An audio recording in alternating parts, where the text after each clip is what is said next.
bueno, pues temas actuales que interesan a todas las familias, tener una persona experta en cada uno de los temas y que nos dé su visión, bueno, pues en este caso una visión médica, profesional, sobre algo tan trascendente como es la enfermedad en el ser humano.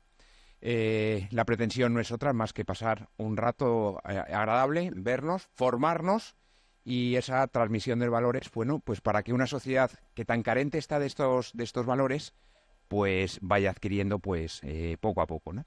Es verdad que todos ya tenemos una edad, pero es importante pues que tuviéramos gente un poquito más joven, porque estos valores, transmitirlos a la gente joven, pues es importante. Yo, sin más, daros las gracias, deciros que bueno, pues me hace especial ilusión que estéis hoy todos aquí. Espero que disfrutéis de la charla. Ahora Eli presentará al ponente, pero os anticipo que es un ponente, es un honor y un lujo poder tenerte hoy aquí con nosotros, Borja. Deciros que la próxima sesión, en el mes de marzo, es el día 15, ¿verdad, José Pablo? Es el día 15-15. Y tenemos un ponente también que creo que es muy interesante. Y esta sesión del día 15... Mira, un chico joven, bienvenido. La sesión, por ti, José Pablo.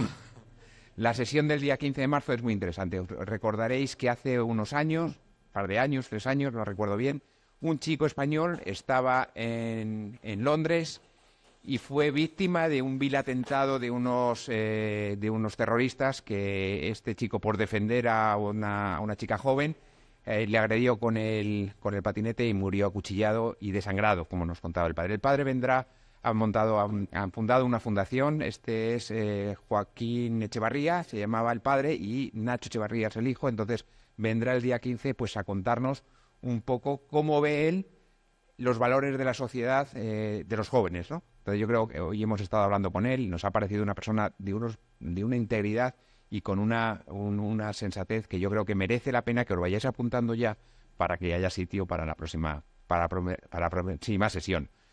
Sin más, para no entretenerme... sí, recordaros que FASE, bueno, si en algún momento podéis y no os viene mal, tenemos un QR en la página pues para donativos, que es de lo que vivimos, ¿no? De los donativos, y si buenamente se puede, pues estaríamos muy agradecidos de recibirlos. No hay obligación, es libre, y lo que podáis, pues fenomenal. Y si no se puede, pues también fenomenal. Queremos seguir contando con vosotros y viendo todos los meses. Sin más, os dejo con Eli, que hará la presentación, y lo que queráis, aquí nos tenéis a vuestra disposición. Gracias. Pues poco más que añadir. Muy buenas tardes a todos. Bienvenidos. Me quito. Llevo chuleta para el currículum de nuestro ponente, que, como bien decía Alberto, pues es un auténtico honor. Qué ilusión que estemos todos aquí en este ciclo de ponencias que, como comentaba Alberto, pues están englobadas en coordenadas para entender el mundo de hoy. El QR también ya lo ha mencionado Alberto. Alberto ha mencionado el de las ayudas. También tenemos un QR por si alguno queréis participar, debatir, preguntar, opinar o estar en desacuerdo también. Por supuesto que todo es bienvenido.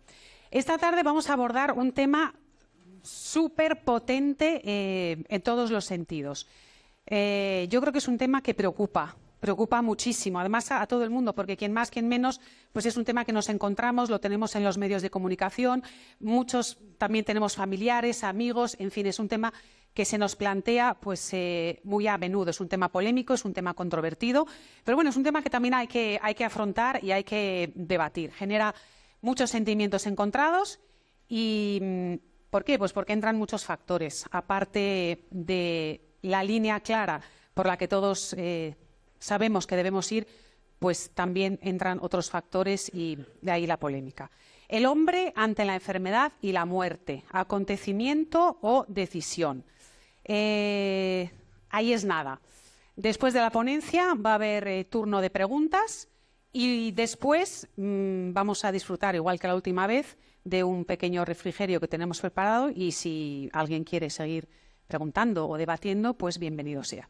Paso ya a presentar a nuestro ponente. Tiene una dilatadísima experiencia, voy con chuleta porque es imposible aprendérmelo, el currículum.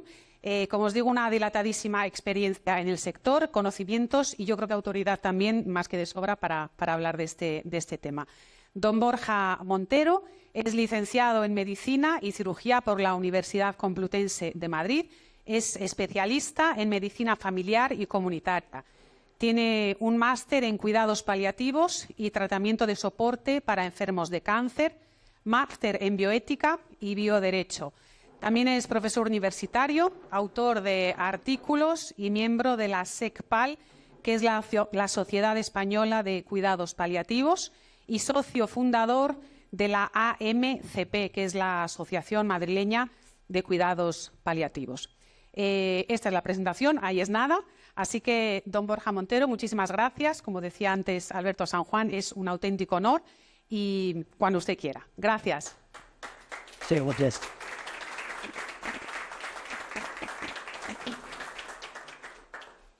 Bien, muchísimas gracias por la presentación, Alberto, muchísimas gracias, y José, y muchas gracias a FASE por invitarme a hablar de este tema.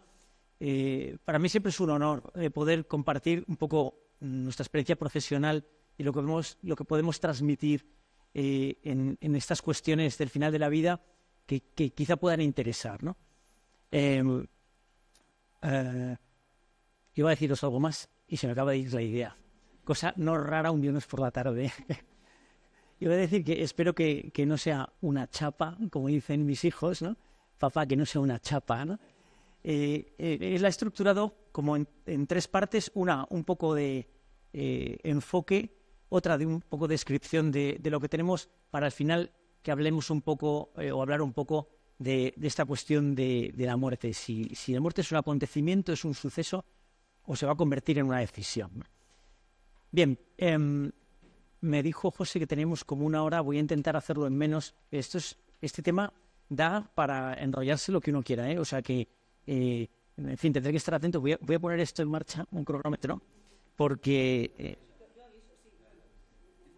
sí, veréis, dejadme que lo ponga también porque me viene bien mirarlo.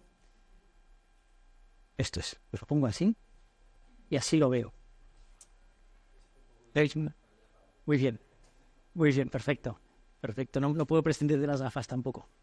Muy bien. Bueno, entonces, para enfocar un poco esta cuestión, una de las cuestiones, de las cosas que nos suelen pasar es el enorme gap que hay entre la teoría y la realidad, ¿no? Es decir, esto es una cosa que afecta muchísimo a la mayor parte de nosotros, ¿no? Cuando nos hablan de un tema, del tema que sea, pues todos teoría, pues muy bien, ¿no? Cuando luego llega el asunto ya no es tan fácil, ¿no? No es lo mismo estar en el callejón y decirle, por la izquierda, ¿no? Estar con la muleta en la mano y citar al toro, ¿no? No se parece en nada. En este sentido, bueno, se ve un poco chico, bueno, os lo voy a leer. Este es un ejercicio que diseñó un psicólogo llamado Ruskin, que daba clase en la escuela de enfermería y que de esta manera, con este caso, intentaba un poco enfocar esta cuestión, ¿no? Entonces decía, nos encontramos ante un paciente que aparenta su edad cronológica, no se comunica verbalmente ni comprende la palabra hablada. Balbucea de modo incoherente durante horas. Parece desorientada en cuanto a su persona, al espacio y al tiempo, y aunque da la impresión de que reconoce su propio nombre. No se interesa ni coopera en su propio aseo. Hay que darle de comer comidas blandas porque no tiene dentadura. Presenta incontinencia de orina y heces, por lo que hay que cambiarla y bañarla a menudo. Babea continuamente y su ropa está siempre manchada. No es capaz de andar bien. Su patrón de sueño es errático, se despierta frecuentemente por la noche y con sus gritos despierta a los demás. Aunque la mayor parte del tiempo parece tranquila y amable, varias veces al día y sin causa aparente se pone muy agitada y estalla en crisis de llanto inmotivado. Así son sus días y sus noches. Bien, nos describen un caso que a priori es buf, ¿no? O sea, buf, qué poco apetecible, ¿no? Menuda situación, ¿no? De deterioro, de falta de conexión, incontinencia, sin algo muy poco deseable, que casi invita un poco a pensar, bueno, oye, pues para estar así, ¿no? Va a estar así, pues la verdad que, o sea, qué horror, ¿no? O sea, a todo el mundo le provoca un poco esa sensación. Esto nos pasa con frecuencia cuando nos pasan un informe de un paciente con ciertas características que pensamos, madre mía, ¿no? Madre mía. Entonces Ruskin después les enseñaba al paciente, ¿eh? Este niño precioso cumple C por B, lo que dice la descripción. exactamente igual, ¿no? No tiene dentadura, balbucea, no sé, parece que conoce su nombre y tal, ¿no? Chilla y da patadas, espurrea la comida, ¿no? Tiene todas estas cosas que hemos leído, ¿no? Es decir, que es una realidad interesante porque lo que nos imaginamos a luego la realidad puede ser enormemente distinto. Y sobre todo cuando tratamos de una persona y nosotros vemos un informe y pensamos, ¡buf! Luego cuando ves su cara, la cosa cambia, ¿no? Es otra historia. Entonces, vaya por delante que seamos conscientes de que pensar está muy bien y tenemos que hacerlo, pero la realidad puede ser muy distinta. Aquí tenéis un ejemplo de teoría y realidad. Este artículo que se llama Aborto después del nacimiento. ¿Por qué debería vivir el niño? Esto fue publicado en el Journal of Medical Ethics, que es una de las revistas más prestigiosas de bioética, en el año 2012. Y generó un revuelo bastante considerable, ¿no? Lo escriben dos filósofos, Ghibellini y Minerva, que no tienen nada que ver con la sanidad. Y dicen, y lo más dramático del caso es que están de acuerdo, en este artículo describen que, bueno, si en las legislaciones que tenemos está permitido el aborto cuando el niño tiene ciertas malformaciones, cuando tiene un trastorno genético, cuando supone un peligro para el psiquismo de la madre, se permite el aborto. Si fallan los métodos de diagnóstico prenatal, si falla la ecografía, si falla la amniocentesis, ¿por qué no? Al nacer el niño y verse que tiene esa anomalía, ¿por qué no liquidarlo en el paritorio? ¿No? Lo cual genera a cualquiera que tenga un mínimo de sensibilidad, le genera un poco un shock, ¿no? Le altera, dice, ¿cómo es posible, ¿no? ¿Cómo puede alguien plantearse matar a un niño que acaba de nacer, ¿no? Con tus propias manos? Claro, estos filósofos no les falta razón. Y es que legalmente, ¿cuál es el impedimento, ¿no? Si se admite en el seno materno, ¿por qué no ha de admitirse fuera? Ellos llegan a defender incluso que si el niño está sano, pero la madre está agobiada, que también se permita. Y lo justifican con una serie de argumentos filosóficos, racionales, que, sin perjuicio de que puedan tener su calado, pues parece que no convencen, ¿no? Entonces, ellos son la teoría. El que está en la realidad, el médico o la enfermera o la matrona que está en el paritorio, tú le dices esto y dice que estás diciendo, ¿no? ¿Pero qué es eso? Sin embargo, nuestra ley permite esto. Intraútero, pero lo permite. Entonces, resulta que el derecho va a ser que el derecho tiene sus problemas. Va a hacer que las leyes pueden tener problemas según cómo las hagamos, ¿no? Bien, en la tercera parte de este un poco enfoque, tenéis aquí una paciente real. Esta es una paciente nuestra, que yo la atendí en su domicilio durante el tiempo final de su vida y que tuvo la generosidad de permitirnos hacer esta foto que yo le dije que me interesaba para contar qué es la medicina paliativa, qué son los cuidados paliativos, es una foto que tiene algo especial, ¿verdad? Y dice muchas cosas, ¿no? Ahí, si nos fijamos ahí detrás en la ventana, está la persiana echada, pero entra la luz del día.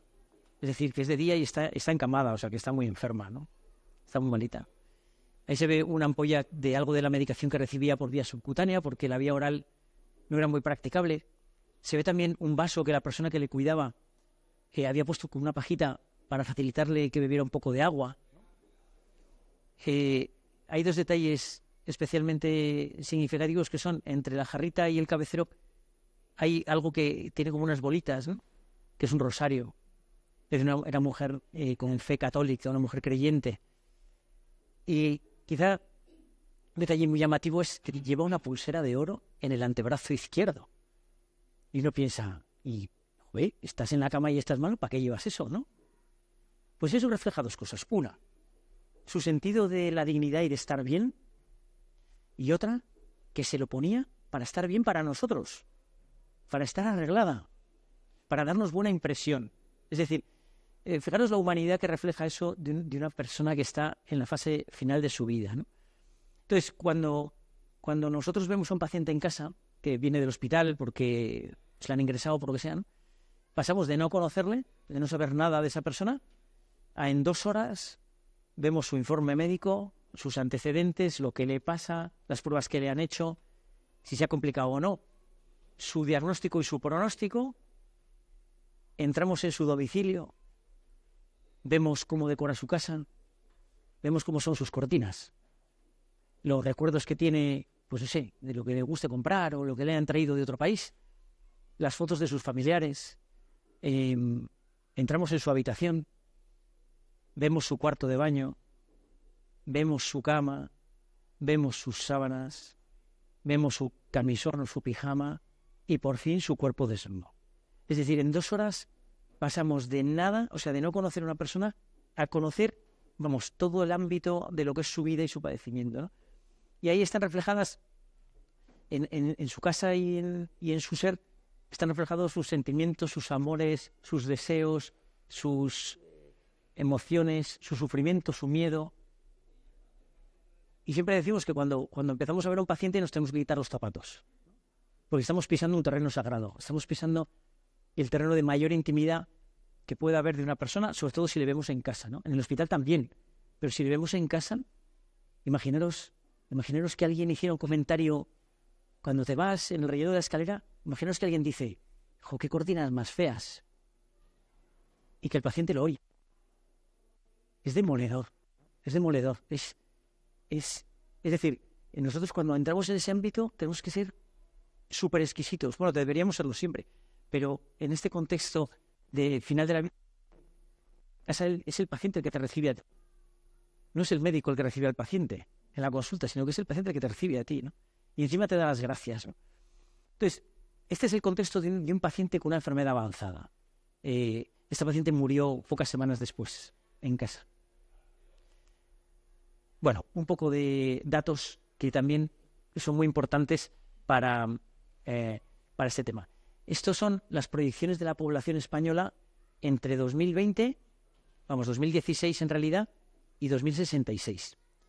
Ahí abajo está recogido que en 2020 el 19% de la población son mayores de 65 años. 9 millones de personas, de los 47,5 que somos, más o menos.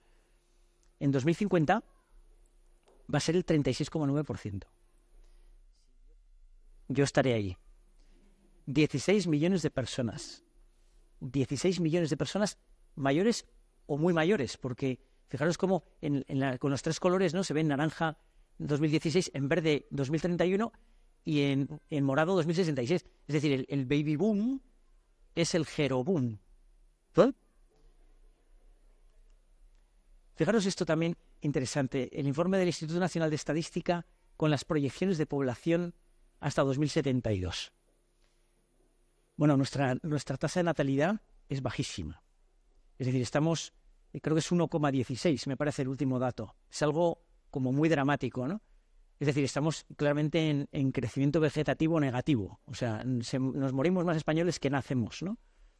Entonces, fijaros que en un escenario central, que parece sumamente optimista, ¿no? Pasaríamos de 47.400.000 a 52 millones en un escenario central, que significa una natalidad, bueno, más o menos media y una inmigración más o menos media, ¿no? A mí la que más me llama la atención es la de abajo del todo, que dice que en 2072 va a haber solo 31 millones de españoles. Y eso corresponde al saldo migratorio nulo. Es decir, si la proyección está bien hecha, vamos a disminuir 17 millones de personas y a eso hay que añadirle que seremos, si en 2050 el 36%, pues no sé, llegará al 40%, mayor de 65. Es decir, la mitad de la población será mayor. Otra cosa que me hace pensar es que si eso es verdad, es decir, si esa línea de abajo es el saldo migratorio nulo, significa que eso es solo con nacimiento de españoles. Significa que si nos ponemos en un escenario como el de ahora, 14 millones serán de fuera. Es decir, nuestra cultura cambiará. Seremos distintos. Porque 1/3 de la población será de cualquier sitio, ¿no? Es decir, que se plantean cosas que tienen mucho peso, ¿no? Y que la verdad es que a la clase política no le vemos mucho, ¿no? Es decir, estas cosas están ahí, pero esto es lo que nos viene, ¿no? Bueno, un poco para también darle peso, el informe blanco de España dice que a pesar de las diferencias en las proyecciones, sí que hay un acuerdo, ¿no?, en el progresivo envejecimiento y que la tasa de dependencia se va a multiplicar por 2. Esta es la evolución de la población de nacimientos y de funciones en España desde el año 41. Y fijaros dónde estamos, ¿no? La azul son los nacimientos y la negra las defunciones. Fijaros que hay un repunte de la natalidad en torno a 2009, pero luego vuelve a caer de un modo muy, muy intenso hasta ahora, ¿no? Y como ya los datos de mortalidad, hay un piquito ahí arriba que es la pandemia, el piquito final negro es la pandemia, pero fijaros cómo las proyecciones, bueno, pues ya veremos lo que pasa, pero tiene pinta de que van por ahí, ¿no? De que van por ahí los tiros. Esta es solo como dato, ¿no?, la estadística de mortalidad que va subiendo lógicamente, ¿no? En España nos morimos en torno a 450.000 personas al año, de modo normal, ¿no? Sin cosas raras, ¿no? Bueno, pues somos muchísima gente con muchos años, pues nos morimos cada vez más gente, ¿no? Esta diapositiva es una estimación de pacientes con necesidad de cuidados paliativos de un observatorio llamado Atlantes, que pertenece a la Universidad de Navarra. Es del año 19, y fijaros que, bueno, no se ven bien los números, ¿no?, pero en España la estimación que se hace de pacientes que fallecen y que serían tributarios de cuidados paliativos está en torno a las 220.000 personas. Y eso está bastante bien medido, no es una cosa que se haga de un modo ligero, sino que está bastante contemplado y coincide mucho con una estimación previa que se hacía en 2010 por un grupo catalán que también hacía un estudio parecido, ¿no? Es decir, el número de personas que tienen necesidad de atención paliativa o que están en situaciones de cronicidad y de cercanía a la muerte va a ser o es muy alto, ¿no? Bueno, aquí venimos más con los cuidados paliativos, ¿no? Esta es Cicely Saunders, que es un poco la fundadora de los cuidados paliativos tal como los entendemos hoy en día. Cicely Saunders murió en el año 2006, me parece, tuvo una vida larga. Ella era primero terapeuta ocupacional, era una mujer muy inquieta, muy inteligente. Después hizo enfermería y como enfermera estaba muy cerca del sufrimiento de los pacientes. Y un compañero inglés que ya ante sus inquietudes por el sufrimiento de las personas y el acompañarles, les ponía sus ideas y él le dijo: Cicely, estudia medicina. Si no estudias medicina, nadie te hará caso. Lo cual llama la atención, ¿eh? Llama la atención. La cosa es que lo hizo. Estudió medicina y fundó el primer hospital, digamos, monográfico de cuidados paliativos, que es St. Christopher's en Inglaterra. Esta frase de Cicely Saunders resume un poco qué es la medicina paliativa. Cicely decía: no estamos aquí para ayudarte a morir, estamos aquí para ayudarte a vivir hasta que mueras.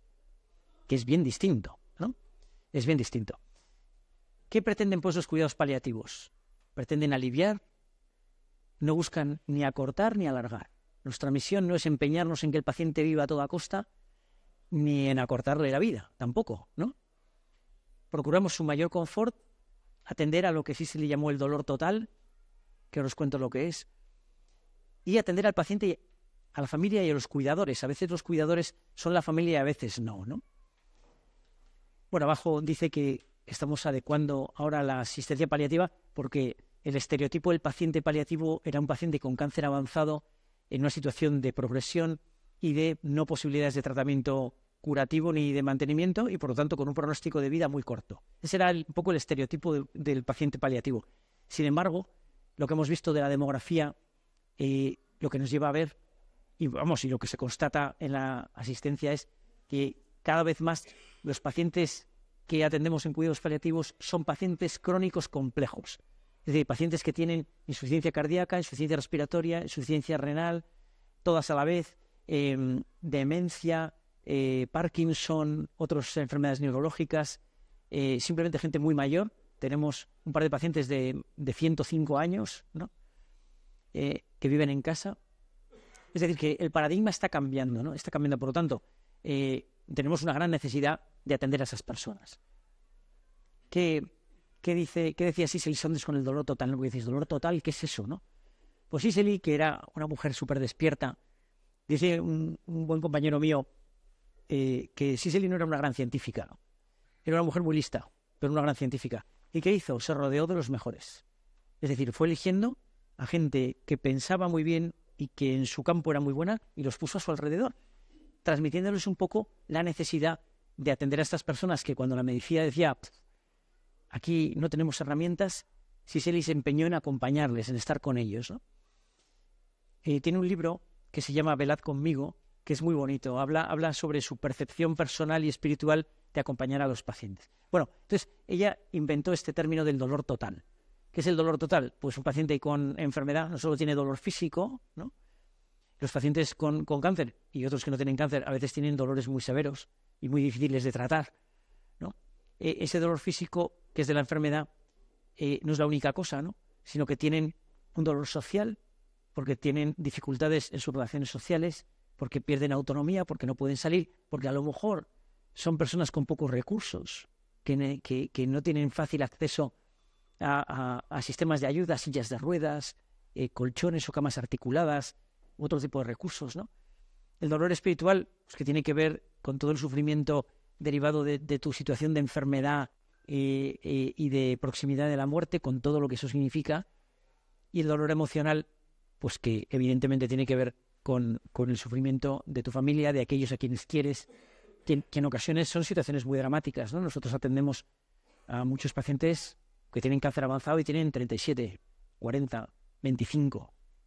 Otros que son muy mayores, otros de edades intermedias. Y todos ellos con situaciones vitales, pues cada uno con la suya, ¿no? Cada uno diferente, cada uno con su pequeño universo personal lleno de matices y lleno de humanidad. Bueno, me interesaba también contaros, porque cuando hablamos de estas cosas, claro, a la gente le preguntan, a ver, puestos a morirse, ¿tú qué prefieres? ¿Morirte con dolor o sin dolor? O sea, ¿morirte normal o eutanasia? Dicen, yo eutanasia, ¿no? Ante esa disyuntiva, yo me apunto también, ¿no? ¿Quién quiere morir con dolor? No sé, ¿no? Yo desde luego no. Yo intentaré no tener dolor. ¿Qué ocurre entonces? Que parece que la disyuntiva es vivir fatal o que te provoquen la muerte, ¿no? Sin embargo, en los hospitales, en el hospital donde yo estoy, y en los domicilios también, y los médicos que hacemos medicina paliativa, y los oncólogos que también tratan a estos pacientes, ¿no? Utilizamos este recurso, que es un recurso perfectamente ortodoxo, perfectamente deontológico, y es decir, que incluso si nos ponemos en un nivel de moral católica, la Iglesia Católica también lo acepta como algo adecuado, ¿no? Y es la sedación paliativa. ¿La sedación qué es? Pues esto. Es la administración deliberada de fármacos en las dosis y combinaciones requeridas para reducir la conciencia del paciente con enfermedad avanzada o terminal tanto como sea preciso para aliviar adecuadamente uno o más síntomas refractarios y con su consentimiento explícito, implícito o delegado. O sea, la definición es muy completa. Aquí, ¿qué me interesa destacar? Primero, es una indicación médica. Es decir, los profesionales tenemos que justificar por qué ponemos un tratamiento, ¿no? Si a un paciente le pones 100 miligramos de morfina y alguien te pregunta, ¿y por qué 100? Pues tendrás que decir por qué. No, bueno, que soy generoso. Eso parece poco profesional, ¿no? Parece que necesitaría una justificación un poquito más digamos, centrada en la medicina, ¿no? Es decir, es una indicación médica ante un síntoma refractario. ¿Cuál es un síntoma refractario? Síntoma refractario es aquel que no responde a los tratamientos que podemos poner al paciente. Por ejemplo, un paciente que tiene una enfermedad pulmonar, que puede ser un cáncer de pulmón complicado, o con un cáncer y una infección respiratoria, o una infección respiratoria que no responde, ¿no? Y que le hemos puesto antibióticos, aerosoles, corticoides, teofilina, oxígeno, todo. Y el paciente se ahoga, y sabemos que no tiene criterios de UBI, es decir, que no es un paciente que con la UBI le vayamos a ayudar ¿no? Si es un paciente con un cáncer en una situación muy avanzada, no tiene ningún sentido meterlo en una UBI. En términos generales, ojo, podría darse el caso de un paciente con cáncer con una complicación hiperaguda que sí lo necesite porque está en tratamiento y todo esto, ¿no? Pero pongamos que es un paciente ya que los oncólogos han dicho ya no podemos tratarle más, está muy débil y tiene esta situación. Le ponemos todo lo que hay y no le aliviamos, y entonces se llama eso síntoma refractario. ¿Qué tenemos que hacer? Procurar aliviarle. ¿Cómo? Por medio de los fármacos necesarios utilizados con proporcionalidad. Es decir, si con 3 miligramos de midazolam se controlan, pues le ponemos 3. Si hacen falta 7, pues le ponemos 7. Pero siempre buscando, o sea, nuestro propósito es aliviar el síntoma, no tumbar al paciente. Entre otras cosas, porque los pacientes cuando están en situaciones de enfermedad avanzada tienen cosas que decir. Muchas veces tienen cosas que decir. Primero, a sus familias, ¿no? O incluso algunos a un sacerdote. Entonces, se dará a un paciente inducirle el sueño de modo artificial, probablemente de una manera que ya no va a ser reversible, porque si está tan mal, parece que no tiene sentido de vamos a bajársela y que otra vez esté angustiado, ¿no? Pues es una cosa que hay que ponderar mucho para hacerla con, digamos, con verdadero peso específico, sin que sea, digamos, ligero, ¿no? Tratando a la persona en su dignidad y en su necesidad, ¿no? Y eso es la proporcionalidad.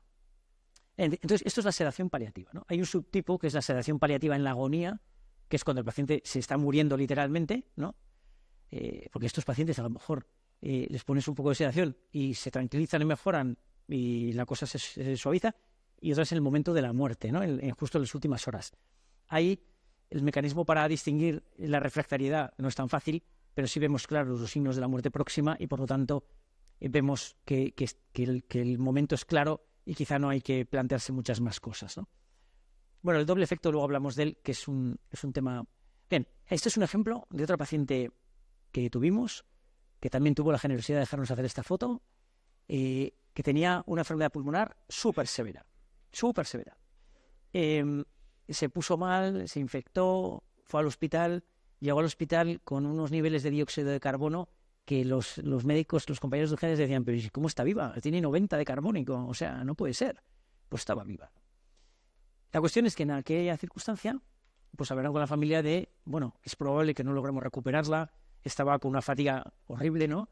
Respirando con gran dificultad, y entonces le pusieron un poco de sedación, pero la pusieron de modo proporcionado, porque se la pusieron, le pusieron sus antibióticos, sus fármacos, y contra todo pronóstico, recuperó.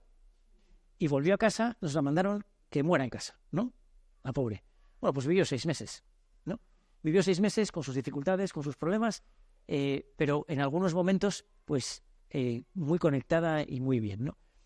Es curioso que ella, que estaba muy afectada y muy enferma y muy agobiada, pero escuchó los de la sedación, sacó la conclusión de que ella no volvía a ese hospital.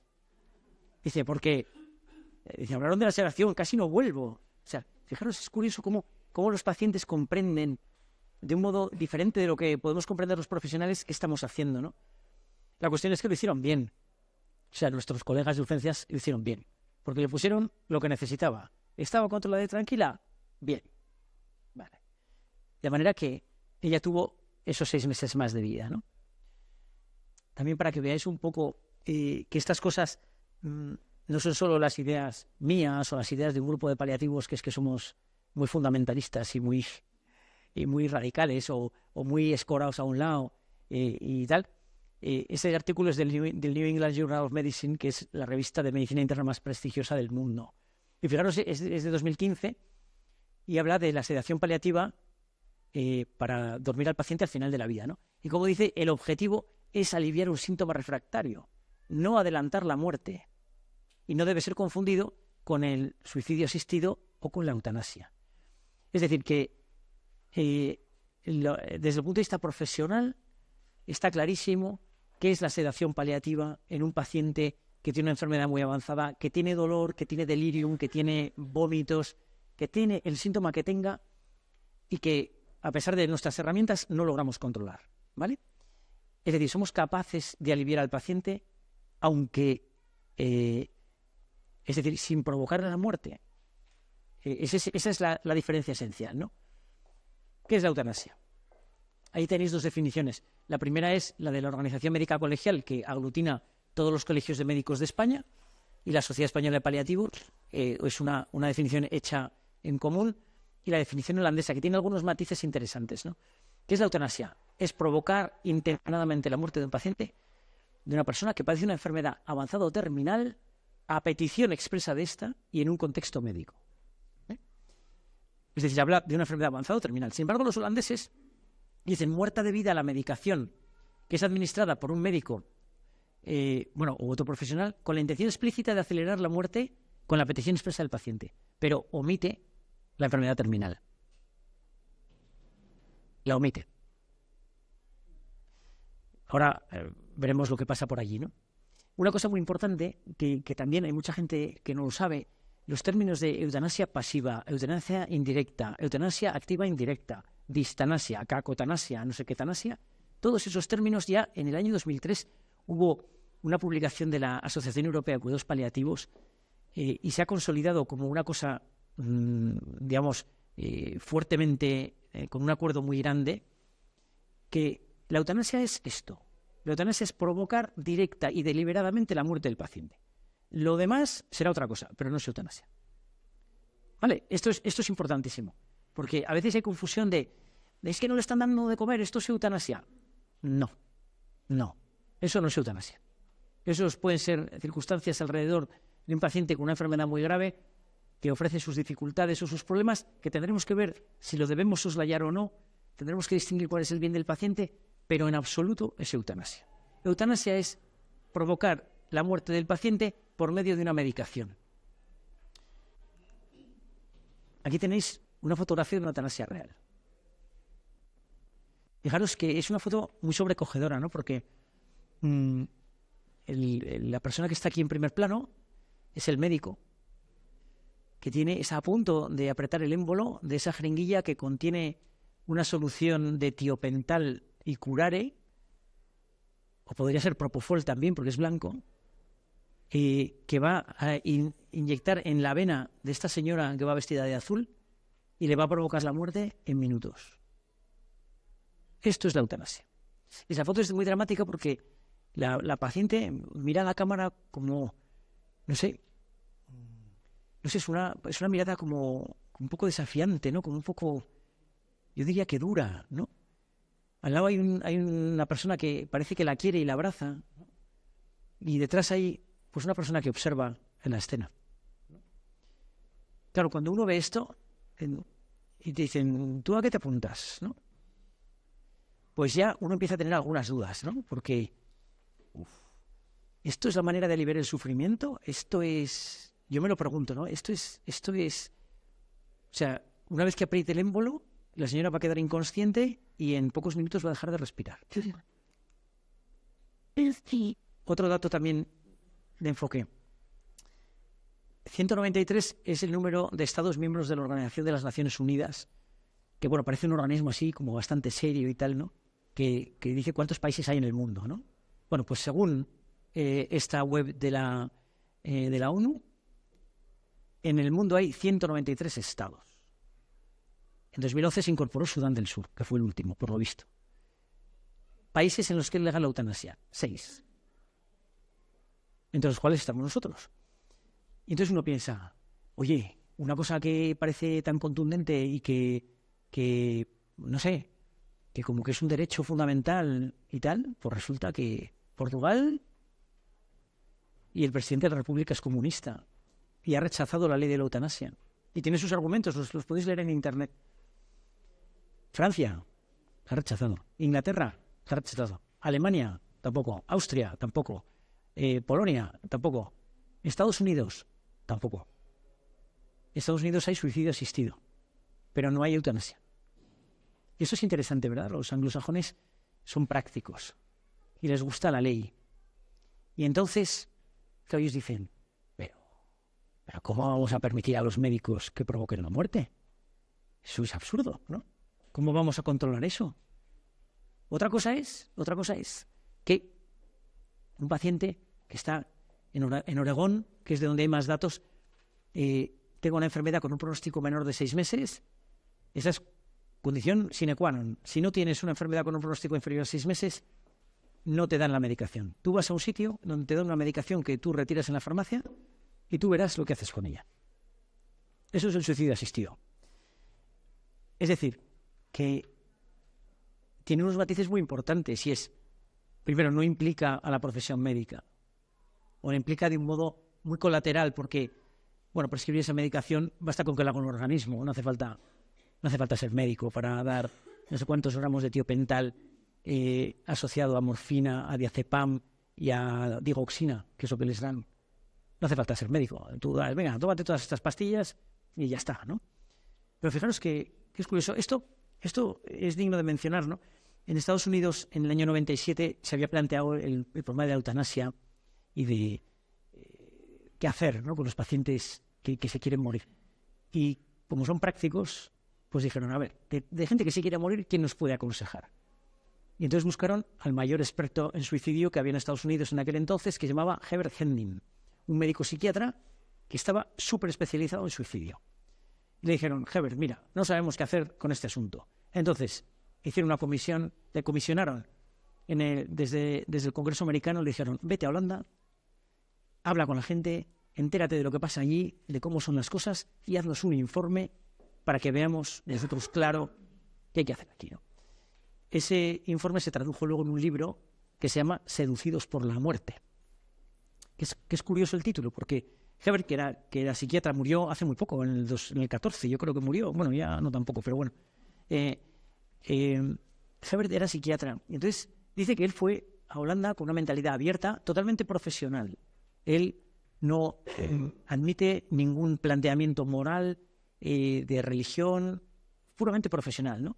Y dice, cuando fui a Holanda, me empecé a hablar pues con los médicos que hacían esto allí, ¿no? Dice, entonces, ellos estaban convencidos de que cuanto más supiera lo que hacían, cuanto más viera la gestión de aquello, cuanto más convencido quedaría de las bondades de la eutanasia. Y pone después, pero sucedió lo contrario.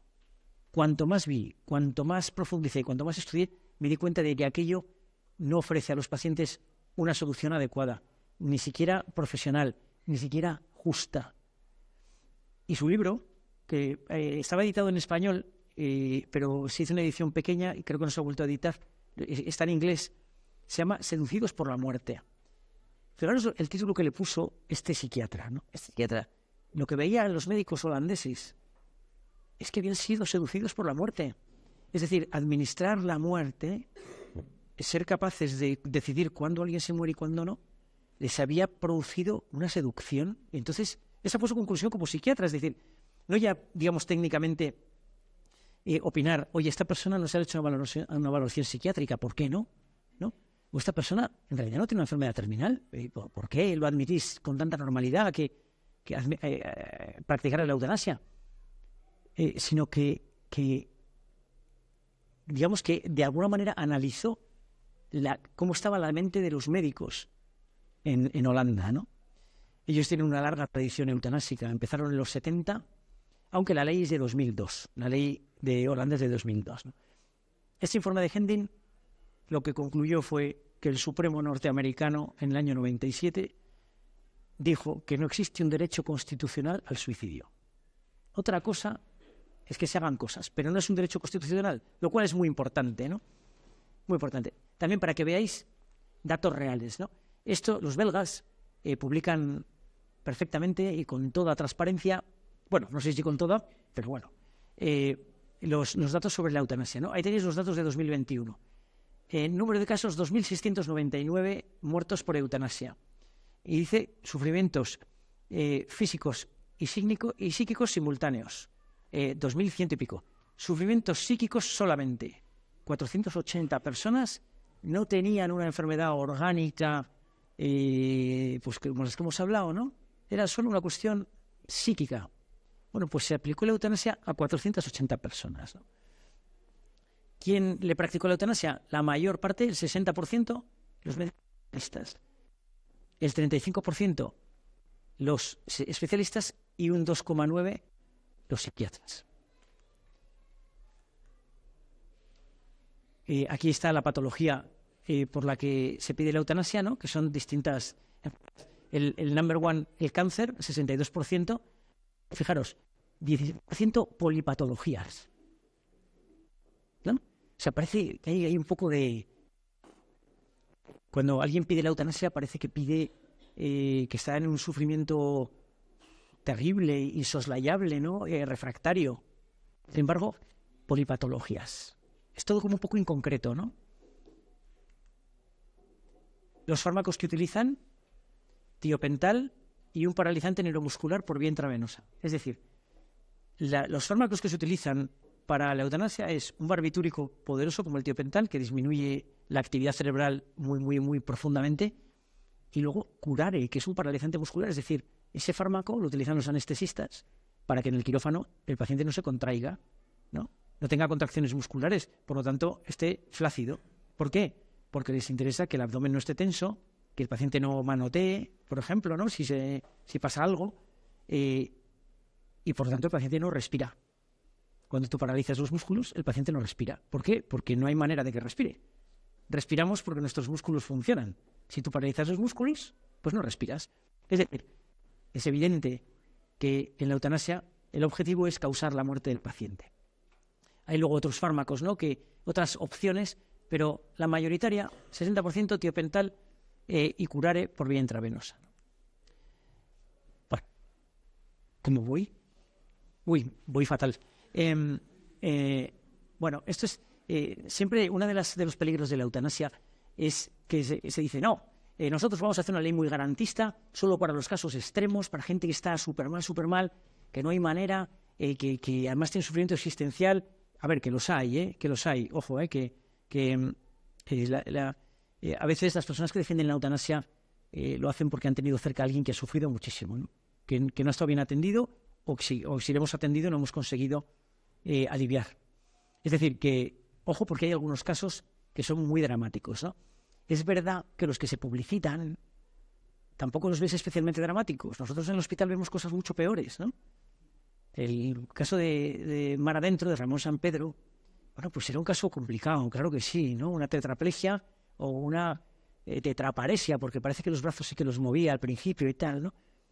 Y era más un sufrimiento existencial por estar así, por estar inmovilizado, que puede ser muy duro, Que puede ser muy duro, O sea que a ver, yo también quiero que quede claro que cuando alguien pide la eutanasia tendremos que preguntarnos por qué, ¿no?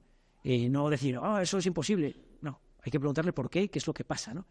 Pero bueno, en cualquier caso, cuando se hace una ley que pretende ser garantista, que pretende asegurar que solo sea para unos pocos casos, como dramáticos y muy agudos, ¿no? Fijaros lo que dicen, eso está publicado en Diario Médico, es una revista española, la más leída de noticias sanitarias, ¿no? Como Bert Kaiser, que hace eutanasias en una clínica especializada, dice, en nuestro país comenzamos con los enfermos terminales, pero luego también resultó que los enfermos crónicos experimentaban un sufrimiento insoportable y desesperado. Luego seguimos con las personas con demencia, pacientes psiquiátricos, ancianos con multitud de achaques y finalmente ancianos muy mayores que aunque no sufran una enfermedad incapacitante o limitante, entienden que su vida ya no tiene sentido. Theo Boer apostilla, el motivo para pedir la eutanasia no es el dolor, es la desesperación y la dependencia. Lo que hace pensar esto es qué sociedad estamos construyendo, ¿no? Una sociedad en que los enfermos se horrorizan ante su situación de enfermedad porque su entorno a lo mejor no les atiende o porque en la sociedad lo único que valoramos es otras cosas, ¿no? Y depender, ser ayudado, ¿no? Necesitar de otro, ¿no? Eso es lo que hace pensar, ¿no? Y ciertamente la pendiente resbaladiza, que se llama así en Holanda, es una evidencia, ¿no? Es una evidencia. ¿Cuáles son las consecuencias de la legalización? Disminuyen el desarrollo de los cuidados paliativos.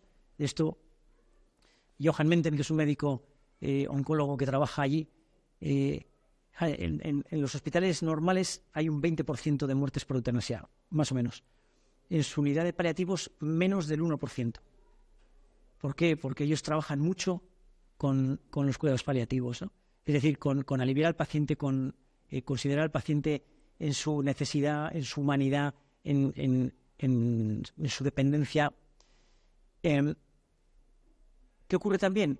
pérdida de interés de las personas dependientes o con enfermedades crónicas a las que se les envía un mensaje de carga. Es decir, cuando existe la eutanasia como una salida, ya sabemos, por ejemplo, que en Canadá algunas personas que han reclamado ayudas les han dicho, mire, no hay, pero tiene usted la eutanasia.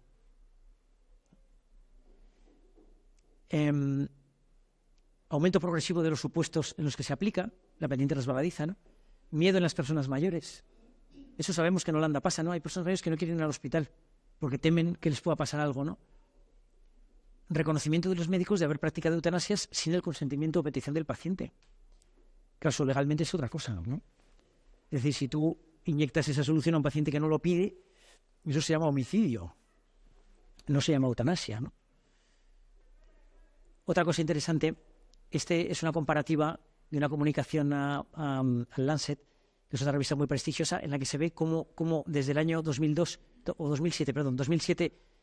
aumentan los números de la eutanasia en Holanda, en Bélgica, en Suiza, pero en Oregón se mantiene bastante plano. En Oregón no crece mucho, ¿no?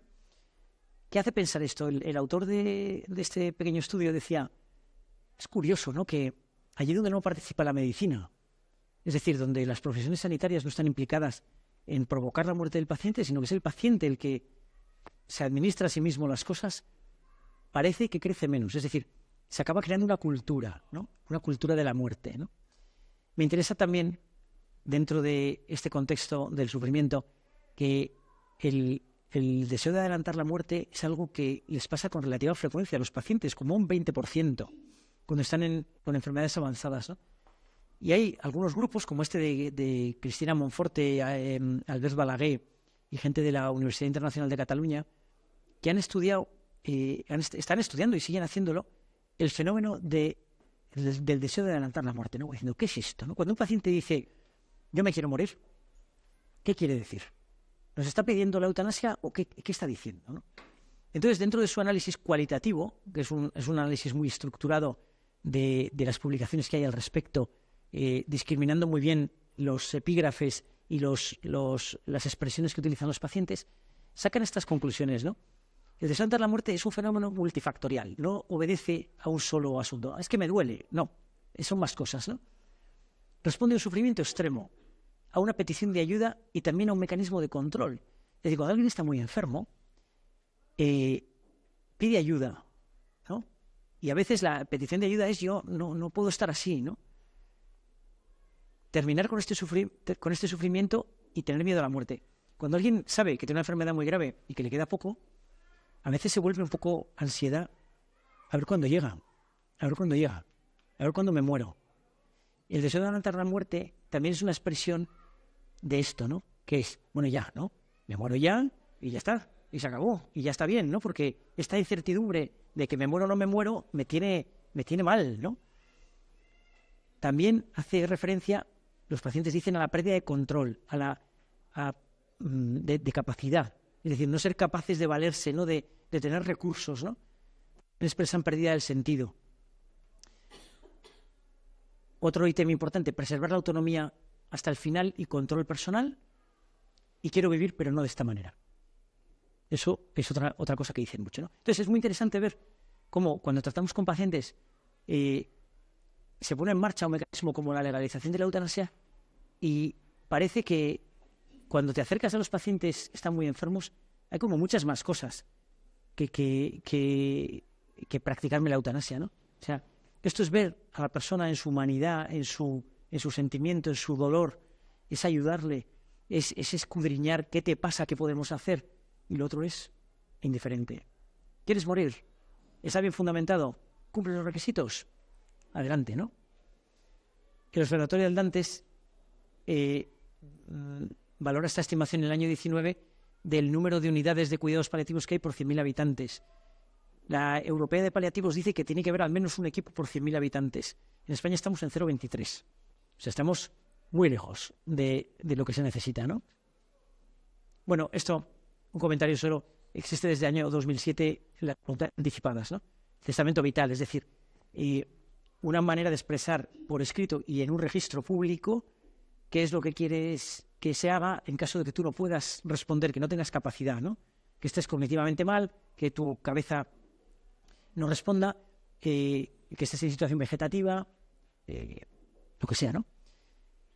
Fijaros, en España, mayores de 16, es mayores de 18 los que pueden otorgar esto, ¿no? Pero bueno, mayores de 16 hay 40 millones. Número de personas que han otorgado las voluntades anticipadas, 400.000. Es decir, la población en general está más interesada en vivir que en otra cosa, ¿no? Aquí tenéis el registro, ¿no? Ahí lo tenéis abajo, 422.000. Digo, esto está sacado de los informes oficiales, ¿no? De los registros de voluntades anticipadas.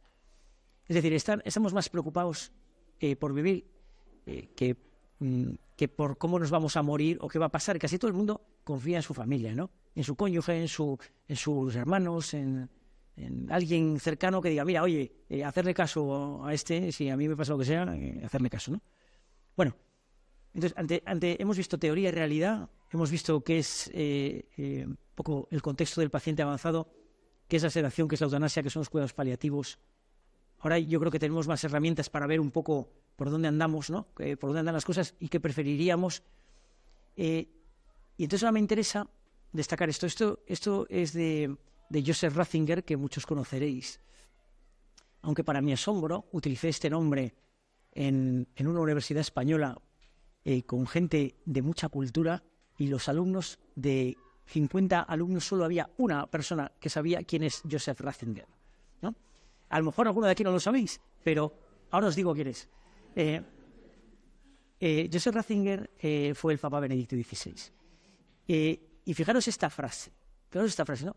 Aquí cuando hablamos de toma de decisiones, de final de la vida, de moral, de filosofía, planteamientos racionales, dice, bueno, y además empezamos a ver que la ley se vuelve una cosa que puede retorcerse, ¿no? Lo estamos viendo ahora con nuestra Constitución. La Constitución se puede estrangular, ¿no? Hasta que diga lo que tú quieres que diga. La puedes retocar, la puedes modificar. Además, no hacen falta muchos consensos, o sea, la ley la podemos retorcer a voluntad. ¿A qué nos podemos agarrar, ¿no? Porque dice, bueno, si ya la ley no es un asidero firme y tenemos a lo mejor una valoración por los jueces que sea firme, porque la ley es dudosa, porque la ley no es clara, porque admite opinión, es decir, no es contundente y clara, pues empiezan las inseguridades y seguramente en el futuro incluso la violencia, ¿no? Cuando no hay ley aparece la violencia, ¿no? Porque entonces, ¿quién puede? El que puede más. Así de claro. ¿A qué nos podemos agarrar como criterio personal para distinguir qué hacer, qué pensar, qué decir? Pues Ratzinger decía esto: sin verdad no se puede obrar rectamente.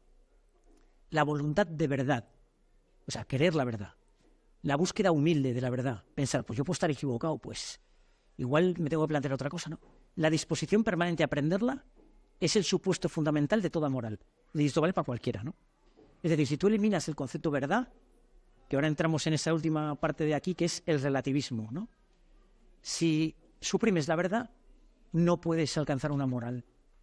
El supuesto fundamental de toda moral es que esté sujeta a un criterio de verdad, ¿no?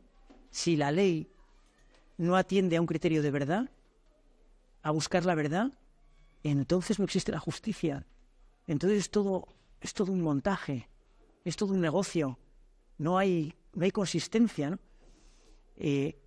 Esto dice Ratzinger: sin verdad no se puede obrar rectamente. Pero hay otro, Popper, filósofo casi contemporáneo, murió a finales del siglo XX, era un racionalista que su teoría más famosa es el falsacionismo, ¿no? Y eso quiere decir que él defendía, estudió mucho el método inductivo, es decir, que de muchas experiencias o experimentos, ¿no?, de una determinada cosa, si todos producen lo mismo, puedes sacar una teoría general, pero con que uno de ellos sea falso, tumbas la teoría. Esa fue su manera de profundizar en estas cuestiones, ¿no? Y Popper era un tipo que no tenía nada de católico, pero fijaros lo que dice: el relativismo es la posición según la cual puede afirmarse todo, o prácticamente todo.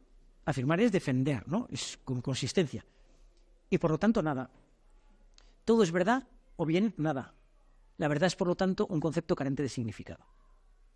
Esto lo dice una persona que no tiene nada que ver con el que fue cabeza de la Iglesia y una de las cabezas más brillantes del mundo.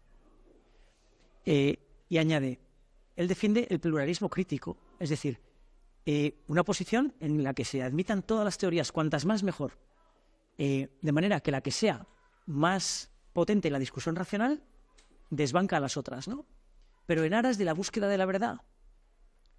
Es decir, lo que está en juego es la cuestión de la verdad. Esto es lo que nos pasa ahora mismo en el mundo, ¿no? Que estamos en un contexto en el que todo es opinable. Hablan de la sociedad líquida, ¿no? La sociedad líquida es aquella que no tiene asideros, ¿no? Se puede deformar o ajustar a lo que uno quiera, a lo que conviene, a lo que sea útil, a lo que no me fuerza. Pero huyendo de esto, ¿pero qué ocurre? Que al final llegamos a no saber qué decir, a no saber qué pensar y sobre todo a no saber qué gobernar, porque, ¿no?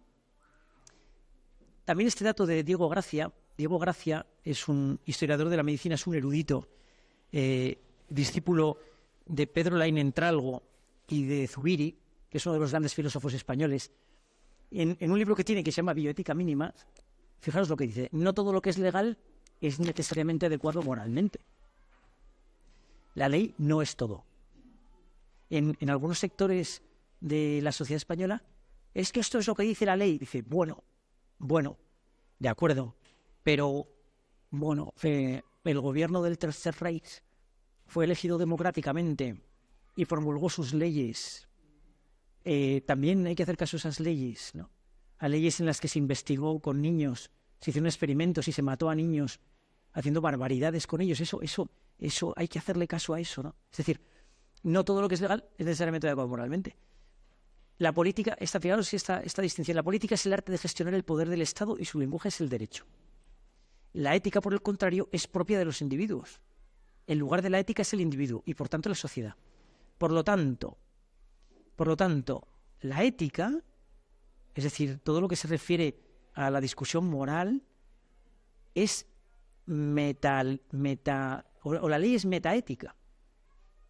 Es decir, primero está la ética y después está la ley. Es decir, si nosotros no tenemos un sentido de la justicia en nuestra vida, ¿cómo podemos pretender que haya justicia en la sociedad? Es imposible. Es imposible. Es decir, que lo que hacen los gobiernos, lo que hacen los legislativos, tiene que ver con a quiénes designamos para eso. Luego, es radicalmente importante lo que nosotros hacemos, ¿no? Aquí tenéis otro ejemplo de otra pensadora ilustre que se llevó una de reprimendas y de disgustos tremendos por defender la verdad, Hannah Arendt. Yo no sé si os lo cuento después, porque Hannah Arendt dijo de Adolf Eichmann, que era uno de los arquitectos de la solución final, que no era un estúpido. A Eichmann lo juzgaron en Jerusalén después de secuestrarlo de Argentina, que es donde vivía 20 años después de la Segunda Guerra Mundial, y se le van a ir para juzgarlo. Y Eichmann decía, ustedes me están juzgando en un país que no es el mío, y además me han secuestrado. ¿Qué sentido de la justicia tienen ustedes? A ver, ¿quién contesta eso? Segundo, ustedes me están juzgando por unas leyes que no son las que hay hoy aquí, sino que estaban vigentes entonces y fueron aprobadas en un parlamento. A ver, ¿qué contestas a eso? Hannah Arendt comprendió sus argumentos, pero fijaros su conclusión. Eichmann no era estúpido, era la pura y simple reflexión. Es decir, era un señor que era alto funcionario del Tercer Reich y que dijo, aquí hay que aplicar lo que se dice, pues venga, ¿no? Y se dedicó a aplicarlo. ¿Qué fue? Pues se convirtió en uno de los mayores deportadores de judíos a los campos de exterminio, ¿no? Un alejamiento de la realidad y tal irreflexión que pueden causar más daño que todos los malos instintos quizá inherentes a la naturaleza humana, ¿no? Bueno, el final, la autonomía como argumento, ¿no? En el debate de la eutanasia y lo que hablábamos, acontecimiento o decisión, lo que se esgrime como argumento fundamental es la autonomía. Es decir, yo decido cuándo me muero. Y el gobierno me lo va a facilitar. ¿Qué ocurre? La palabra autonomía, en primer lugar, es autonomus es ley, o podría traducirse en gobierno, ¿no? Autogobierno. Es decir, la posibilidad de gobernarse a uno mismo. Para eso tiene que haber una ley. Una ley que debería ser consistente, fundamentada, no lo que a mí me apetece. Es decir, de un kamikaze que conduce en sentido contrario, no podríamos defender que lo hace en virtud de su autonomía personal, ¿no? Porque es como el derecho de autonomía. Entonces yo puedo conducir por donde quiera. Dice, hombre, no casa, ¿no? Parece que hay algo falla, ahí hay algo que no. Es decir, la autonomía tenemos que entenderla no como una determinación a hacer lo que a nosotros nos parece, sino hacer algo que tiene un fundamento y que, como dicen en el Comité de Bioética, que ahí os he extractado algunas cosas, ¿no? El respeto a la autonomía implica una serie de deberes hacia uno mismo y hacia los demás. Es decir, no podemos esgrimir la autonomía solo como un mecanismo para defender algo que a mí me conviene, sin tener en cuenta lo que les convenga a los demás, ¿no? Fijaros lo que dice Callahan, un bioeticista americano de Georgetown, dice: suicidio asistido y eutanasia, en la medida que implican a otras personas para llevarse a cabo, deben ser consideradas como una forma de participación comunitaria. No puede argumentarse que es solo cuestión de la autonomía del paciente, ¿no? Es decir, uno que ha recibido la vida de sus padres, la educación de la sociedad que tiene, los medios técnicos, el trabajo, las posibilidades, no puede abdicar de todo eso y decir, pues ahora, en virtud de mi autonomía personal, pues yo decido que me tienen que provocar la muerte. Es desproporcionado, ¿no? Sin embargo, es el argumento fundamental, ¿eh? Es el argumento fundamental. Dice Callahan, además, un supuesto derecho a morir no implica necesariamente el derecho a que otra persona te mate, ¿no? ¿Por qué? Porque ¿de dónde sale ese derecho? ¿Quién se lo ha inventado? ¿Dónde asienta, ¿no? ¿En qué tradición? ¿En qué código? ¿En qué racionalidad cabe que tengas ese derecho? Oye, que voy a llegar a acuerdos, vale, pero eso no es un derecho, ¿no? Bien, Leon Kass, de modo más gracioso, dice: los pacientes no van al médico en virtud de su autonomía personal, sino porque están enfermos, ¿no? O sea, que no nos liemos la cabeza, ¿no? Es al revés. Bien, me interesaba también destacar lo que dice el informe del Comité de Bioética de España de 2020, está en Internet. Son 70 páginas, pero vale la pena leerlo. Tiene una fundamentación humana o humanista, de derecho y médica muy, muy, muy potente. Ha sido, por supuesto, despreciada, ¿eh? El comité hizo el informe mutuo propio, no porque se lo pidiera a nadie, ¿no? Y he de decir que la ley de eutanasia que hay en España fue una ley que en el Parlamento se tramitó de un modo explícitamente esquivador, porque se hizo como proposición de ley, no como proyecto de ley. Eso yo que no sé casi nada de derecho, pero esto sí me lo aprendí. Una proposición de ley no necesita el informe del Consejo General del Poder Judicial, no necesita el informe del Consejo de Estado, no necesita el informe del Comité de Bioética. Es decir, se tramita hurtando los mecanismos que hay para consolidar que esa ley sea buena. Es decir, el Consejo de Estado está ahí para aconsejar al Estado: oye, mira, aquí vemos un problema, esto nos parece que no es adecuado, esto puede ser inconstitucional, esto tal, ¿no? Les hacen correcciones, pues porque para eso están. Pero en este debate no solo se hurtó el debate parlamentario porque no lo hubo, sino que ex profeso se hizo de esta manera, ¿no? Es decir, cuando hablamos de derecho, cuando hablamos de verdad, cuando hablamos de ley, dice, pero bueno, entonces, ¿nosotros tenemos un parlamento o qué tenemos? Es decir, y nosotros tenemos que pensar, oye, hacer las cosas bien, por lo menos debatir, vamos a construir algo que, bueno, yo a lo mejor estoy equivocado, a lo mejor resulta que después de la discusión descubrimos, bueno, pues que existe esa posibilidad o ese derecho, pero por lo menos vamos a debatirlo, pero no, has hecho de otra manera. Y de hecho, la ley española despenaliza la eutanasia en ciertos casos, pero no es un derecho constitucional, ¿eh? Que es más tal, ¿no? Bien. Luego, aquí hablo también de otra cosa muy importante. En eutanasia se habla de autonomía y dignidad, ¿no? Y fijaos el comité, lo afinado que es, ¿no? Dice que la eutanasia viene exigida por propia dignidad humana, en la medida que solo puede tildarse de digno el proyecto de vida que es determinado por el propio individuo. Implica inexorablemente que cualquier individuo estaría ética y jurídicamente legitimado para exigir del Estado su ayuda para acabar con su vida, y ello al margen del contexto en que se encuentre. Es decir, si se supone que es un derecho, ¿por qué a mí, que estoy cansado de vivir, como pasa en Holanda, no me pueden aplicar la eutanasia, ¿no? Si se supone, si el derecho está bien construido, ¿no? Si es una cosa cabal, racional, ¿no? Cuando se quieren buscar como mecanismos para, arreglar, pero en realidad tal, pues ¿qué pasa? Que luego tendremos problemas, ¿no? Dice, ¿cuál sería el argumento ético y legal para restringir el reconocimiento del derecho a morir solo en algunos contextos? ¿No? Todas las personas, por el mero hecho de serlo, tendríamos reconocido tal derecho. Es decir, alguien, por ejemplo, que tiene demencia y no puede expresarse, no puede acceder a la eutanasia. Alguien que tiene una enfermedad neurológica o un síndrome de Down, por ejemplo, tampoco puede acceder a la eutanasia porque ¿qué derecho es ese, no? Es decir, aquí, como veis, tenemos lío, ¿no? Bueno, acaba diciendo que la dignidad no es solamente autodeterminación o libertad y que la humanidad misma es dignidad, ¿no? Es decir, tenemos dignidad porque somos humanos, ¿no? Porque somos personas, porque persona equivale a decir un ser que merece un tratamiento en tanto afín en sí. De ahí deriva la dignidad de la persona desde el punto de vista de la ley.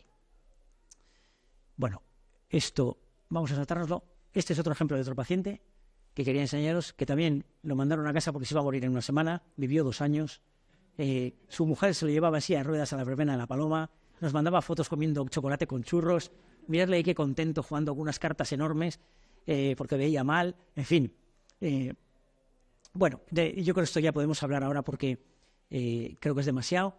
Ahí entra algo ahora del encuentro personal entre médico y paciente, es decir, cuando los médicos estamos con un paciente en la consulta, eso es un terreno que nadie nos va a quitar, que nadie nos va a interferir, porque nosotros vamos a hacer lo que debemos, ¿no? Es decir, los médicos vamos a hacer lo que debemos, por mucho que nos digan las leyes o lo que quieran construir que no obedezca a la racionalidad y a la profesionalidad médica, ¿no? A la deontología médica. Ese es un espacio donde nosotros podemos cuidar y podemos atender, ¿no? Esto no os lo cuento porque es un poco rollo, pero es interesante, pues la identidad de la medicina. Y con esta terminamos. Esta foto a mí me parece que resume qué es la dignidad. Esta foto también tuvieron la generosidad de dejarme hacerla estas personas. Son madre e hija, la madre está encamada, tenía una enfermedad muy avanzada y murió 2 meses después de esta foto, o 1 mes y medio después. Y cuando estaba en su casa, atendiéndolas, me iba a poner el abrigo. Y entonces de repente miré y vi esta escena. Y entonces pensé, les dije, ¿os puedo hacer una foto? Y me dieron permiso. Y luego me dieron permiso para usarla.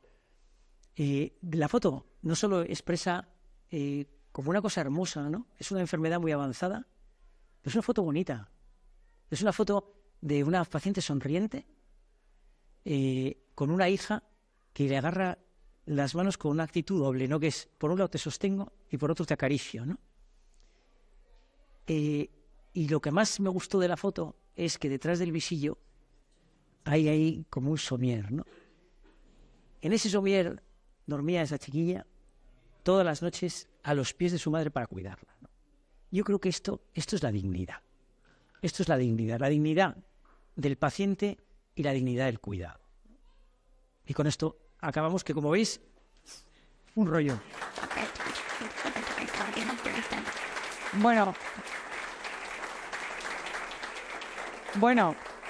no sé si se me escucha, Javi. Bueno, no sé si me escucháis. A mí no me ha podido gustar más, o sea que tengo que decirlo. Vamos rápidamente con turno de preguntas. No sé si alguien quiere preguntar algo. Doy yo los turnos para que no nos pisemos, así que, bueno, empiezas. Yo no conozco, gracias por no conozco el código zoológico médico, pero no puede haber ahí algo en contra de su propio principio en el tema de los... Dice el propio código deontológico que incluya la posibilidad de provocar la muerte del paciente. Y actualmente el código deontológico médico, y cuando haces la cámara, los pudiera decir todos los médicos, ya te avisan, cuidado con esto que mate. Provocar la muerte de un paciente no es ético. Esto está así explicitado en el código deontológico. Lo que pasa es que tiene rango inferior normativo a una ley orgánica. Es decir, aunque el código deontológico diga eso, la justicia te dice la ley orgánica está por encima de la deontología, lo cual es realmente curioso, ¿no? De hecho, cuando se hace la ley de la eutanasia, la Organización Médica Colegial emitió un comunicado diciendo que la sociedad sepa que a nosotros no nos han preguntado. no se nos ha cuestionado sobre este tema, ni se nos ha pedido opinión, ni consenso, ni nada que se le parezca. Es decir, no se ha tenido en cuenta la opinión de los médicos. Hay por ahí algunas voces que se oyen que hablan de que lo quieren cambiar, ¿no?, el código deontológico. Pero ahí estamos. Me fui a preguntar, entonces, ¿cómo queda la cuestión de tiempo? Y si la regulación de la IVA pues un problema a la hora de aplicando Es una buena pregunta porque es uno de los temas más espinosos, ¿no? La ley orgánica dice que los médicos podrán tener derecho a la objeción de conciencia. Hay que decir, perdón, esa ley no hace falta que diga eso. Lo tenemos de suyo, ¿no? Porque es un derecho constitucional. Ofrece problemas, primero, porque establece algo que no es verdad, que es que la ley no tiene que decir lo que dice la Constitución ya. Segundo, la objeción de conciencia por escrito es ya como el colmo de vulnerar el derecho de una persona, que la Constitución dice que nadie tiene derecho a hacerte confesar o a hablar sobre tus convicciones o principios, ¿no? Y estos te piden que lo hagas por escrito, ¿no? Tampoco ha sido aceptado por el Constitucional. El Constitucional ha dado una respuesta. Esto fue un recurso de Vox a la ley de la eutanasia, en la que la respuesta del Tribunal Constitucional es realmente decepcionante, en el sentido de que habla, no, bueno, la objeción de conciencia en realidad, bueno, es para garantizar la prestación de algo que hay que darle a la persona que lo pida, porque entonces, claro, pues hay que organizarlo de alguna manera, pero no se mete en el medio del asunto, ¿no? Es un tema espinoso que probablemente nos cueste algún disgusto jurídico en algún momento, ¿no? Porque yo no me voy a apuntar. ¿Me pedís el micro algunos si queréis preguntar? Mejor con el micrófono, así se escucha también en el... Berta. Voy. Yo muy simple. Es sobre... No sé. Es un poco más lo que es que oímos en la calle todo el día. O sea, en estos, cuando se habla de estos temas, es límite de la sedación. O sea, ¿cómo explicar? No, es que le han sedado y ya todo el mundo, plas, ya no le queda nada. O ¿qué límite hay para decir, darle la sedación mínima? Bueno, un poco explícanos para la gente de a pie que somos así poco, pues, ¿qué significa cuando tienen que darte ya la sedación? Bueno, esa palabra que es tan... Sí, ¿no? sí. Resistencia. Yo añado un segundito. La sedación implica, ya sé que has explicado perfectamente que no, pero de alguna manera adelanta un poquito de la muerte o a nivel constantes vitales. Son buenas preguntas. La diferencia fundamental entre la eutanasia y la sedación es que la eutanasia va a provocar la muerte del paciente directamente. Y si me la ponen a mí, me van a provocar la muerte directamente. Sin embargo, si yo le pongo a un paciente una sedación, duerme. Y como está con una enfermedad muy avanzada, pues va decayendo y fallece. Pero si me la ponen a mí, solo duermo. Es decir, la sedación no mata. Por lo tanto... Antes de que no tiene nada que ver. Bueno, es posible. Hay un estudio del Journal, es el de Oncology, yo creo, que muy interesante, que hace un estudio sobre la supervivencia de los pacientes ingresados en unidades de cuidados paliativos, en la que mide cuánto tiempo están desde que ingresan hasta que fallecen. Y compara los que han recibido sedación de los que no. Y no les sale una diferencia significativa. Es decir, ¿qué concluyen? La sedación, si es correctamente aplicada, no te acorta la vida. Simplemente es un mecanismo para aliviar al final, ¿no? Porque los pacientes que no han recibido sedación, pues han muerto muy cerca de esos pacientes que han recibido sedación, ¿no? Entonces, el criterio es sobre todo el controlar un síntoma que es refractario, que el paciente tiene delirium. Por ejemplo, los pacientes cuando están muy enfermos se desasosiegan, se empiezan a quitar la ropa, se destapan, se quieren levantar, sufren, ven alucinaciones. Bueno, pues el primer motivo para la sedación, el número 1 es el delirium, ese cuadro, ¿no? El segundo es la disnea, la sensación de falta de aire, ¿no? Y luego tenemos fatiga, dolor, vómitos, picor, en algunos casos, síntomas que a veces son difíciles de controlar y que necesitan eso, ¿no? Pero o sea, la pregunta que hay que hacer es ¿por qué razón hay que aplicar la sedación. Y la segunda es ¿en qué proporción? Lo ideal de la sedación, hay una escala. Lo ideal de la sedación es que el paciente esté dormido, pero que si tú le hablas, abra un poquito los ojos, te diga alguna cosa, pero siga dormido, ¿no? Luego enseguida se duerma. Ese es el nivel justo de sedación.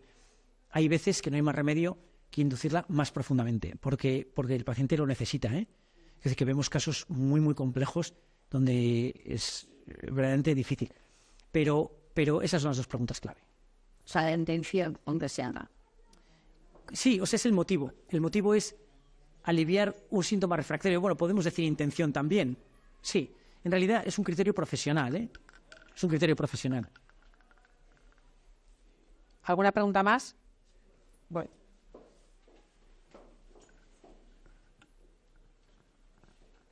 Hola, pues mira, son dos preguntas. Una que supongo que me contestarás y la otra no sé si podrás. La primera, el tema de la sedación. ¿Los familiares tenemos el derecho a pedir sedación para un paciente que está con esos síntomas refractarios? Sí, señor, claro que sí. De hecho, el Código Deontológico dice que en un paciente ante una situación de enfermedad muy avanzada y con síntomas refractarios, no poner una sedación por un motivo N, ¿no?, es malpraxis. Es decir, no debemos dejar que el paciente se muera con dolor, con fatiga, con angustia. Esto no debemos hacerlo, ¿no? Porque la sedación no te mata. Es que esta es la cuestión. ¿Cuál es digamos, cómo se deshace el nudo a veces? Si el médico no lo tiene claro, que pida que consulte con otro. Vale. ¿No? Y la segunda pregunta es, bueno, no sé si las llama así, testamento vital o intenciones previas, algo así. ¿Ese está actualmente en vigor? Es decir, la gente que ha hecho ese testamento vital en el momento de tomar decisiones, ¿son esas personas a las que ha designado o ese testamento el que tiene vigor hoy en día? ¿O los familiares directos toman la decisión? En general, o sea, el testamento vital está establecido, hay un registro en cada comunidad autónoma y establece un poco las circunstancias en las que tú quieres que se te trate, ¿no? Se nombran representantes legales, pero ¿qué es lo que solemos ver? Lo que solemos ver es normalidad en las familias, ¿no? Atiendes a las personas y atiendes a la familia. Entonces ves quién es un poco el cuidador principal, cómo se hacen las cosas, se explican los temas. Habitualmente hay una congruencia total entre lo que las personas razonables ven y lo que nosotros vemos. Cuando hay problemas, cuando hay distinto criterio, o te encuentras un paciente intubado en la UBI por un accidente vascular cerebral y la familia insistiendo en una cosa concreta y hay criterios clínicos objetivos, fehacientes, contrastados de muerte cerebral y hay un testamento vital, eso ayuda a tomar decisiones. Es revocable, ¿eh? Es decir, alguien que hace un testamento vital puede revocarlo sin ningún tipo de problema. Una pregunta. Vuelvo otra vez a la diferencia entre sedación y eutanasia. ¿Los fármacos entiendo entonces que son distintos? Sí. Es que no sé por qué. Había una diapositiva que se me ha colado y no la he puesto. Has comentado los fármacos que en caso de eutanasia... Eso es. Tal. Por eso digo, entonces no es solamente la intención, es que los fármacos que le estás poniendo en los dos casos son distintos. ¿Vale? Claro, o sea, están perfectamente pensados para eso. En la sedación utilizamos el fármaco más utilizado con diferencia, es uno que se llama midazolam. Es una benzodiazepina, es primo hermano del Orfidal o del Lexatin, pero es intravenoso y tiene una vida media muy corta.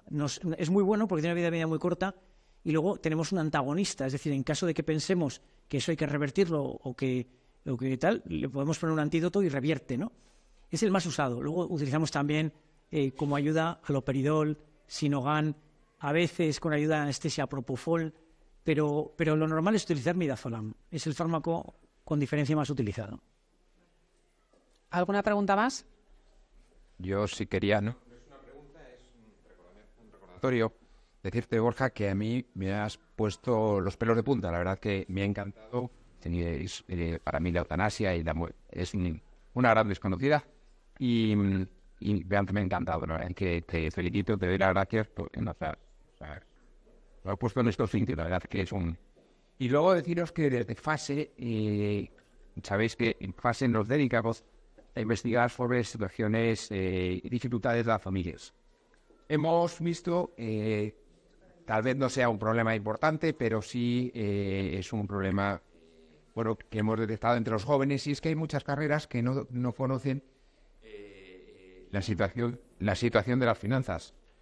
Es que las finanzas, la diferencia entre un préstamo, entre un crédito, la lectura de una nómina, que es el IRPF. Entonces hemos montado el día 1 y 2 de marzo para jóvenes, pues finanzas, un curso de finanzas para no financieros, ¿no? Lo digo porque como hay aquí un grupo de jóvenes, yo creo que es muy interesante. Hay muchos jóvenes que no tienen, ni tienen por qué saber, ¿no? Médicos, efectivamente, desconocen qué es el IRPF, qué es el PIB, cómo se calcula.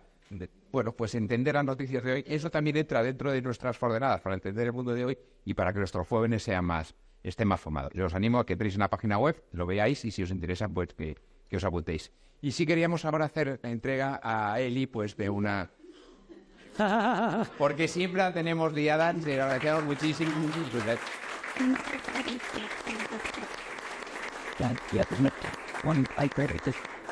Y sin más, pues tomamos un vino y un poquito de queso que tenemos. Y gracias por todos y hasta la próxima. Y yo sí puedo decir nada, 2 cositas, es 1000 gracias y por favor que nos quedemos todos con esta foto. O sea, de verdad, ¿eh? O sea, que nos enseña muchísimo. Y gracias, Borja Montero, muchísimas gracias.